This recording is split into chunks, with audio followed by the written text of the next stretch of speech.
We're going to roll up our sleeves and get outside the DC left versus right groupthink that fails us so utterly on so much of the conventional media. And we're going to turn to people who actually look at the facts, even with a perspective that doesn't necessarily make clear black and white good versus evil conclusions. Life is complicated. The world is complicated. Joining me to talk about that in relationship to the latest and the fallout of the Ukraine conflict is Colonel Douglas Macgregor. How are you doing, sir? Great. Thanks, David. How are you? Doing well. I wanted to kind of get you on. We've been a few months since we had you on, but a lot of things have happened. I'm just seeing here today that Zelenskyy is calling on NATO to launch preemptive strikes against Russia to eliminate the possibility of a Russian nuclear strike. The president was speaking about the period before February 24th. Preventative measures should have been used at that time to prevent Russia from unleashing a war. I remind you that only measures discussed at that time were preventative sanctions. There's also, talks that this is a turning point in the war because Russia is losing ground every day.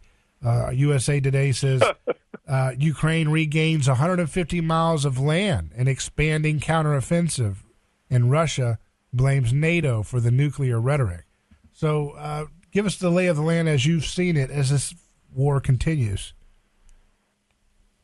Well, first of all, as far as the nuclear issue is concerned, setting aside the very high probability that Mr. Zelenskyy is mentally unbalanced or worse, he's mentioned these things in the past. He actually talked about preemptive nuclear strikes before the Russians intervened on the 24th of February. It's one of the reasons that Putin felt obligated to make it clear what Russia would do in the event that a nuclear weapon was used against it. Because the Russians have made it abundantly clear that they regard nuclear weapons as purely retaliatory. That is to say, unless someone attacks them with a nuclear weapon, they have no intention of using them, and they don't need them.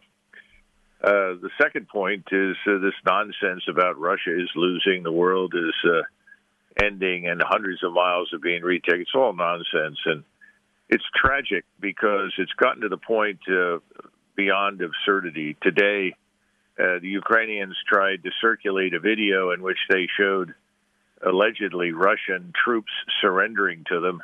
In reality, it was staged. Everyone was Ukrainian, and they simply gave the other side Russian flags and tried to create that illusion.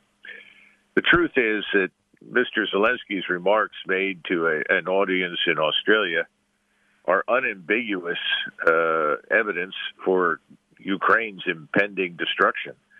Ukraine is being bled white. They've had at least 100,000 dead now, perhaps 300,000 wounded at least. These little counterattacks that they have been launching that have gained a few miles here or there have cost them tens of thousands of lives. And the gains are superficial, to be frank, meaningless, and in fact, many of these have already been reversed. But I think the Western news media, along with the governments in the United States and the United Kingdom in particular, are working overtime to try and create this image of a Ukraine fighting back that is simply misleading. And in the meantime, the Russians, who never used more than 20% of their ground force in southern Ukraine, have been running an economy of force mission down south. Essentially, you've got about 50,000 Russian and allied troops. Most of these are not regular army from the Russian military.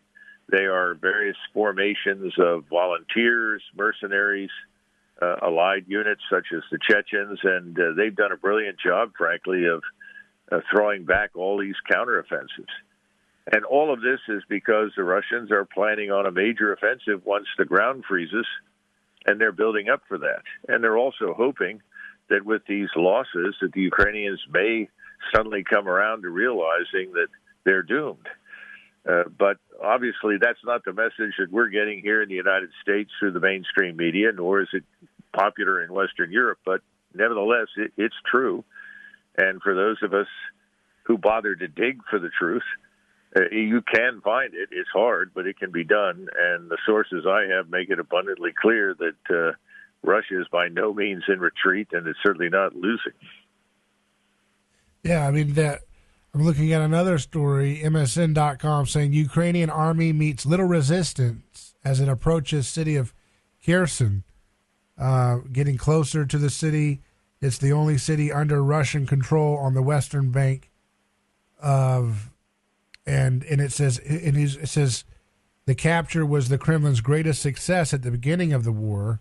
And so again, this is what the American media is pushing out there, and it's hard to find out what the actual facts are. So is that what you see as it relates to this city?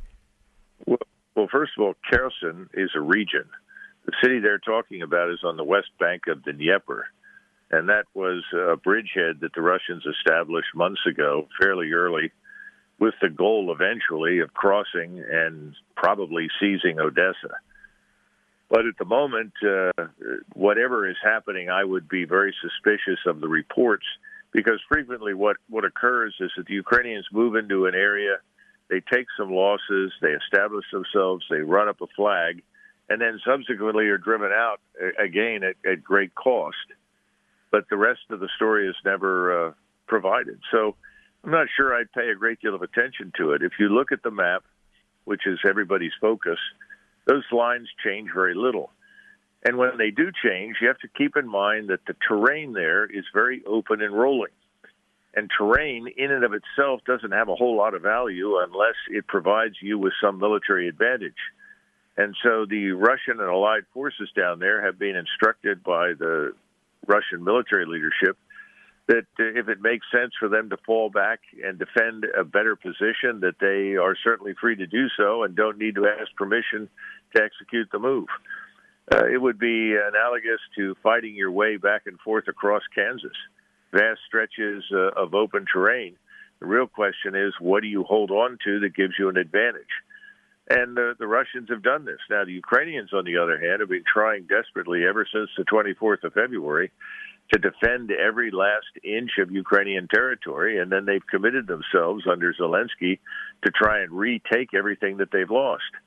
It's a losing proposition because it's costing too many lives. And very shortly, I think we will discover that this entire front is going to crack. The Russians have now moved towards a town called Bakhmut, which is really the central logistical hub for the Ukrainian front in the south. If that falls, then the Ukrainians will be forced to fall back to a town called Kramatorsk, which is much further to the north and the west, and the entire line will shift. But again, all of these areas that we're talking about are in flat, open terrain, punctuated by some forests. But there are no major hill masses or mountains, anything like that. So it's misleading to attribute much importance to what the Ukrainians say this day or the next. I think the important thing is that, sadly, the Ukrainians are running out of human beings to throw into Russian gunfire and missile fire. And I think the future is grim for them. And I think that's why Mr. Zelenskyy is making such a desperate plea for the use of nuclear weapons, because he knows this state called Ukraine is dying. He's presiding over a catastrophe, and he's hoping that he can convince someone somewhere to use a nuclear weapon, which, of course, is sheer lunacy, because, David, you and I know, every American knows, that if we were to do such a thing, that would precipitate a massive nuclear exchange. It would result in the destruction of much of our country as well as much of Russia. So it's not going to happen, and his statements are going to fall on deaf ears. So, when he says, Zelenskyy says, the condition for any kind of negotiation is that it cannot involve Vladimir Putin as the leader of Russia, where is this coming from? Is this just him freestyling his rhetoric, or is this what the British or American government is telling this guy to say?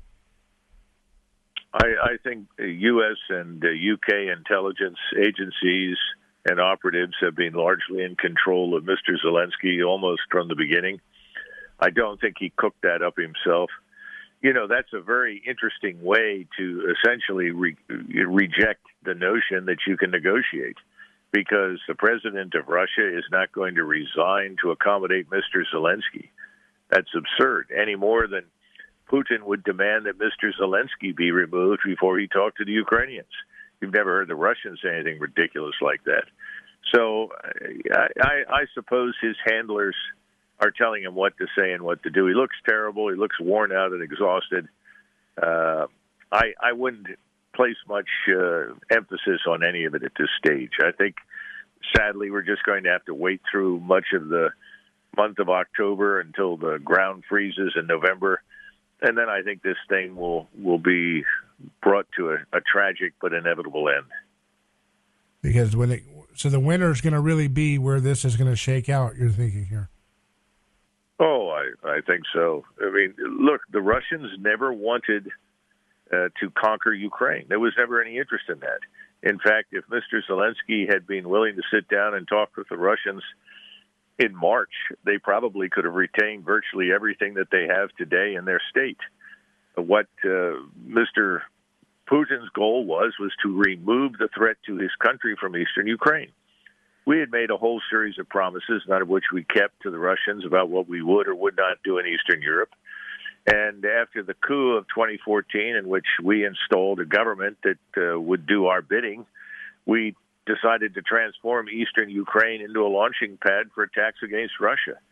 And with enormous quantities of money and equipment, we, with the assistance of the British and some of our other allies, turned this Ukrainian force into the largest army in NATO, over 600,000 men, very well equipped and by NATO standards, very well trained. The Russians, when they moved in very slowly because they didn't want to kill very many civilians. They're very worried about that. They've been very worried about infrastructure.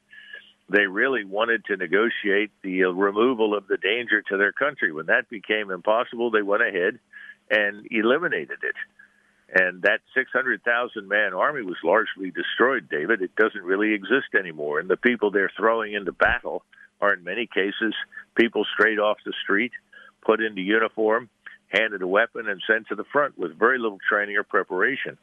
That's how desperate Ukraine is. And the territory the Russians now occupy is territory where Russians live. These are Russians living in Ukraine who've been treated as third-class citizens for years, who've been told to either become Ukrainians and Ukrainianize or seek a different place to live, where they can't speak their language, go to their churches, behave as normal human beings because they live in Ukraine.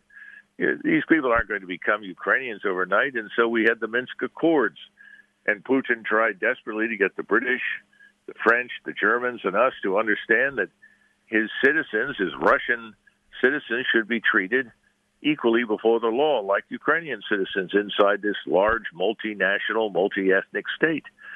Zelenskyy and his friends said no. Either you become as what we are or get out. And that resulted in this tragic intervention. But the Russians have never used more than 20% of their ground force, never had more than 80,000 combat troops, that is, people in armor, infantry, on the ground in Ukraine. And most of that regular force has been withdrawn and replaced by these allied forces. Only the artillery, the Air Force, missile forces, rocket forces, those are still regular army, and they are still being employed to support the allied forces, which number about 50,000. These are the Chechens, the Wagner Group, and other, Russian volunteer formations, and what we would consider to be the equivalent of National Guard. But there was no interest in conquering Ukraine, no interest in running into Kiev or anywhere else and making peace at the point of a gun. But now, Mr. Zelenskyy has been intransigent. His handlers are intransigent because we decided we were going to bleed Russia. We were going to sanction them and destroy their economy. And we were going to kill hundreds of thousands of them and ultimately bend Russia to our will and force them to become subjects of the greater global American-dominated financial system. That hasn't worked. All of the sanctions have backfired. It is now our European allies who are in desperate trouble. We are in desperate trouble, too, only it is not quite as acute as it is in Europe. And on top of that, we haven't succeeded in destroying the Russian military at all. It's held together very, very well.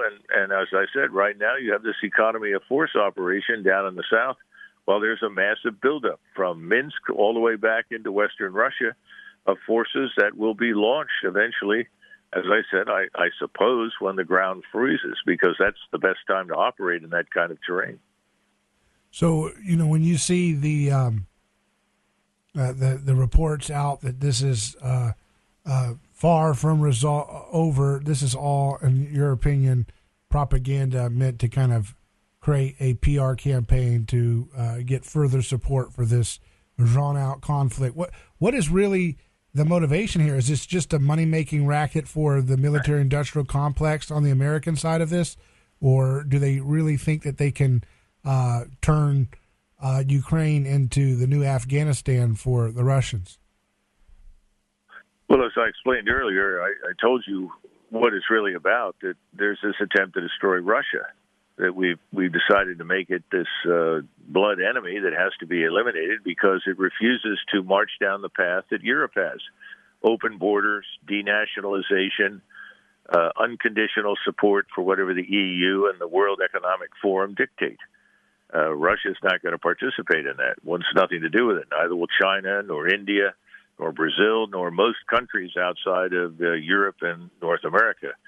Yes, there is a shell game going on. Enormous quantities of money are being shifted from the Hill to the Defense Department, from the Defense Department to the defense industries, and then find their way back to the Hill in lucrative contributions to various political action committees and candidates. So there's no question but what that is going on. But the thing is that Americans need to go back and rethink and remember what's being told to them in the past. We've had all sorts of ridiculous lies and narratives spun out of Kyiv and London and New York City in the media and in the intelligence apparatuses. We had the ghost of Kiev, the non-existent MiG-29 fighter that was flying around eliminating dozens of Russian aircraft. It was all nonsense. It never existed. We've had all sorts of major conquests where areas were conquered, the flag ran up, only to find out a day or two later the organization either never existed or it was destroyed and retreated. This has been going on and on and on. And as I say, the most recent one was this ridiculous video made to create the illusion the Russians were surrendering, which was not the case. They were all Ukrainians, and one side was pretending to be Russian. And then we've had all these claims of atrocities, 90% of which are absolute nonsense. The Bucha example is turning out to have been a Ukrainian operation, and everyone that's looked at it objectively outside the theater has concluded that.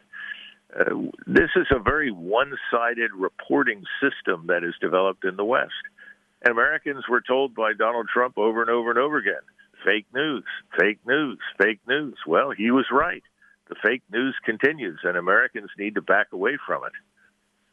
So when you see the Nord Stream pipeline being sabotaged and the results of this war, does that weaken Russia's relationship with China in terms of, obviously they have to work with them, but does that kind of lose some of their leverage because being isolated from the Western world, they don't get to have that kind of in-betweener negotiating stance? They've got to basically cling to China as a critical ally, right? Doesn't that kind of lose their partnership status there a little bit in terms of their bargaining chips?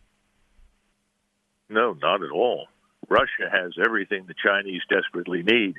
Russia has limitless resources, limitless food, limitless fuel, oil, gas, rare earths, minerals, you name it, and the Russians can provide it. There is an unending market for everything that Russia produces.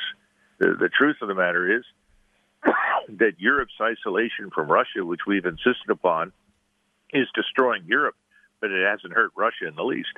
And strategically, all we've done is given excellent reasons to the Chinese, to Indians, to others. And remember, Americans need to keep in mind that most people on the planet live in Asia, not here. That's where the majority of the world's population is centered. That population is overwhelmingly pro-Russian in its outlook. They see the Russians as essentially fighting a battle that they're part of because they don't want to go the way of Europe and anywhere that the United States and its financial system have become dominant. This is about the end of the dollar. Now the Saudis have said we'll do business with the Russians and business with the Chinese in rubles and yuan. The petrodollar is at risk. The truth is we're in a lot of trouble. And this man, Biden, and his friends have managed to destroy in the space of a couple of years all of the strength and the institution that we've taken for granted for decades. That's the truth, and that's what Americans need to understand. We've got just a minute left, but I know that President Trump wanted to make you the ambassador for Germany, and it didn't work out. But now that we see what's happening with Germany being shafted by the American government in a lot of ways, what would be the response you would take at this situation if you were in that post? Well, it's very difficult right now because the woman that was appointed as the ambassador is a radical globalist and neocon who is attacking the Germans left and right for not joining wholeheartedly in the war against Russia, which makes absolutely no sense for the Germans at all. I think at this point the great tragedy is that we are destroying the goodwill and affection of the German people for the United States. And if anything, just as we have driven Russia into the arms of China and vice versa, and India, and essentially set up a very powerful alliance against us in Asia and Eurasia, I think we've probably permanently alienated the German people. We'll be lucky if the Germans will do business with us at all in the future. So it looks like the Biden administration has presided over a catastrophic foreign policy sea change. Yes, absolutely. That's what the media is concealing. The media is creating the illusion that something good is happening. This has been disastrous for us and for the West. This has made no sense whatsoever. No one has profited from this in the West. And remember, that pipeline represented 40% of gross national product, that is income, hard cash from the West for Russia. Russia has no interest in stopping that. And the fact that we interrupted it not only is threatening to Russia, but it's doing enormous damage to German scientific industrial power, which we need. Yeah, I don't understand at all the sense-making behind this administration. It's absolutely insane, absolutely ridiculous, sabotaging the American people's prosperity in real time at a pace that is breathtaking to watch. Thank you, Colonel Macgregor, for joining us as always. Okay, David. Thanks a lot. Bye-bye.